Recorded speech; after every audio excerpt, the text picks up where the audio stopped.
शासन सत्ता में कहीं प्रयोग है, प्रभाव है, तो इधर उधर जो है उसमें तमाम बातें लोग बदल देते हैं, कर देते हैं। हमारा यही अभियान है कि लोगों के आंखों में माँ की पहचान, बहन की पहचान, बेटी की पहचान कायम हो जाए, तो इस तरह की घटनाएं ही न हो। और भले पहले पढ़ाई लिखाई कम थी, लेकिन लोगों में नैतिकता बहुत थी। गाँव इस वक्त सुल्तानपुर नवापुरा में देखिए कहाँ से लोग आए थे, उन्हें जानने के लिए मेरी बात हो रही है। संत राम चौधरी जी जो उत्तर प्रदेश के प्रबंधक हैं, मैं आपसे जानना चाहता हूं कि कहाँ से लोग आए थे। जी सर। इस यात्रा में जो मथुरा से 5 दिसंबर को चली है, पूज्य पंकज जी महाराज के सानिध्य में, इसमें कई तरह की सेवाएं हैं, जैसे पंडाल लगाना है और टेंट लगाना है, गाड़ियां चलाना है, भंडारा चलाना है।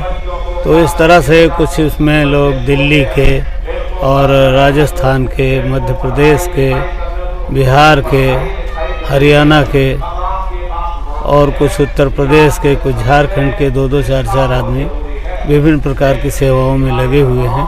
जिनके पास जैसा वक्त रहता है, समय निकाल करके लोग आते हैं, फिर चले जाते हैं, दूसरे लोग आ जाते हैं। और कार्यक्रम में तो यहीं के स्थानीय जनता ही भाग ले रही है। बाहर के लोग तो कितनी तादाद होगी, कितनी संख्या होगी?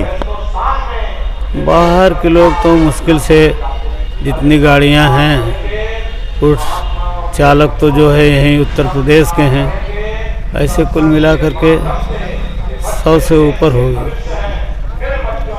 जो इस वक्त देश के हालात से उत्तर प्रदेश के आप प्रभारी हैं, ऐसे हालात में आप लोगों को क्या संदेश देंगे?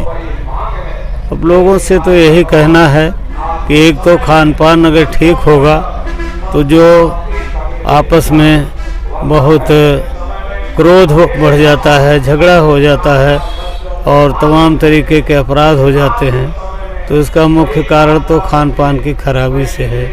इसलिए आम जनता से हाथ जोड़कर अपील है कि जो लोग जिनका खान पान ठीक है, बहुत अच्छे हैं, शेष लोगों से हाथ जोड़कर विनती करते हैं कि वो लोग भी शाकाहारी हो जाएं और शराब जैसे व्यसनों को दूर हो जाएं, उससे दूरी बना लें। तो इससे जो है आपस में प्रेम और सद्भाव आएगा और एक दूसरे की सेवा जब करेंगे तो समाज में तमाम कटुताएं दूर हो जाएंगी। इतना पढ़ाई लिखाई के बाद अपराध बढ़ रहा है, इस पर चिंतन करने का विषय है। सब लोग बैठ करके इस पर सोचें कि हमारा समाज कैसे ठीक होगा। हमारा तो अभियान है अच्छे समाज का निर्माण। आप उत्तर प्रदेश के प्रभारी हैं, मैं आपसे जानना चाहता हूं कि उन्नाव की रेप पीड़िता को जो है उसके जो मुलजिम थे उन्हें आपका सरकार कोर्ट ने छोड़ दिया है, ऐसे हालात में क्या आप संदेश देना चाहते हैं? देखिए, समाज में जब आँखों में माँ, बहन, बेटी की पहचान कायम रहेगी तो उससे इस तरह की घटनाएं नहीं होंगी।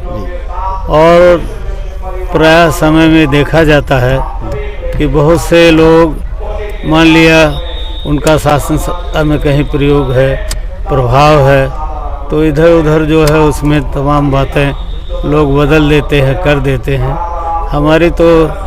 हमारा यही अभियान है कि लोगों के आंखों में माँ की पहचान, बहन की पहचान, बेटी की पहचान कायम हो जाए, तो इस तरह की घटनाएं ही न हो।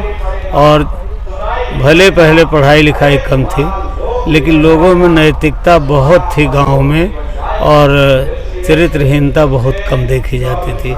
आज फिर से उन सारी चीज़ों को वापस लाने की ज़रूरत है।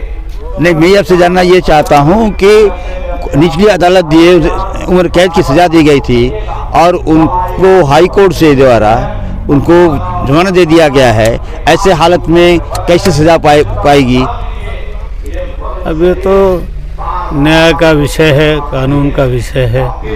कानून जिस तरह का चल रहा है, लोग उसमें अपनी पैरवी करके और जो है उसमें छुटकारा पा जाते हैं। सरकार के लोगों द्वारा इस तरह का काम किया जाएगा, तो ऐसे आप जैसे संत लोगों क्या लोगों को अपील करेंगे? देखिए, अपना तो विशेष रूप से यही अभियान है कि जब लोगों में नैतिकता आ जाएगी और आंखों में माँ, बहन, बेटी की पहचान आ जाएगी, तो निश्चित रूप से इस तरह की घटनाएं होंगी ही नहीं। मैं ये बात कर रहा था जय गुरुदेव के उत्तर प्रदेश के प्रभारी जो हैं आपके संत राम चौधरी जी से, और अभी आप सुन रहे हैं कि हमारे जी बोल रहे हैं, और आपको दिखाऊंगा मैं कि किस तरह से ये सुरतापुर में प्रोग्राम हो रहा है। काफ़ी संख्या में लोग आए हुए। यकीनन जब तक खान पान शुद्ध नहीं किया जाएगा, प्रेम और मोहब्बत नहीं फैलाई जाएगी, पूरे देश में मोहब्बत नहीं फैलेगी और न तो अमन शांति पैदा होगा। हम तमाम लोगों को अमन शांति की तरफ पे गौर करने की ज़रूरत है, और संतों के साथ में जब बैठेंगे तो किन हमें फ़ायदा होगा। G72 न्यूज़ के जावेद बिन अली की विशेष नाम योग की साधना जारी की। उसके बाद और भी महात्मा आए, कबीर, नानक, दादू दरिया, बीखा साहब, पलटू साहब, जगजीवन साहब। आप काशी में चले जाइए, देखिए रैदास जी महाराज हुए, पूरे महात्मा थे। उन्होंने भी उस मालिक को पाया, शुद्ध शब्द नाम योग की साधना करके ही पाया। आप इधर चित्रकूट में चले जाइए, देखिए गोस्वामी जी महाराज हुए, जिन्होंने रामचरितमानस बनाई, जिसका पाठ आप सभी लोग अपने अपने घरों में, मंदिरों में बैठ करके करते हो। केवल एक कवि ही नहीं थे, पूरे महात्मा थे। गोस्वामी जी महाराज ने 18 वर्ष की आयु में शुद्ध शब्द नाम योग की साधना करके उस मालिक को प्राप्त किया। प्रेमी भाई बहनों, आप इधर चले जाइए राजस्थान की धरती पर, देखो मीराबाई हुई, सहजोबाई हुई। मीराबाई के गुरु देखिए रैदास जी महाराज हुए। मीराबाई ने भी उस मालिक को पाया तो शुद्ध शब्द नाम योग की साधना करके ही पाया। प्रेमी भाई बहनों, ये शुद्ध शब्द नाम योग की साधना है। इस साधना की 3 क्रियाएं हैं। पहला है सुमरन, दूसरा है ध्यान और तीसरा है भजन। सुमरन कहते हैं अपने गुरु को याद करना, ध्यान कहते हैं अपनी दिव्य दृष्टि को खोलना, और भजन कहते हैं कान में उंगली डाल करके उस शब्द को सुनना, उस नाम को सुनना, उस देववाणी आकाशवाणी को सुनना जो 24 घंटे तुम्हारे सबके अंदर गूंज रही है। तो कैसे आप लोग सुमरन करोगे, कैसे आप लोग ध्यान करोगे और कैसे आप लोग भजन करोगे।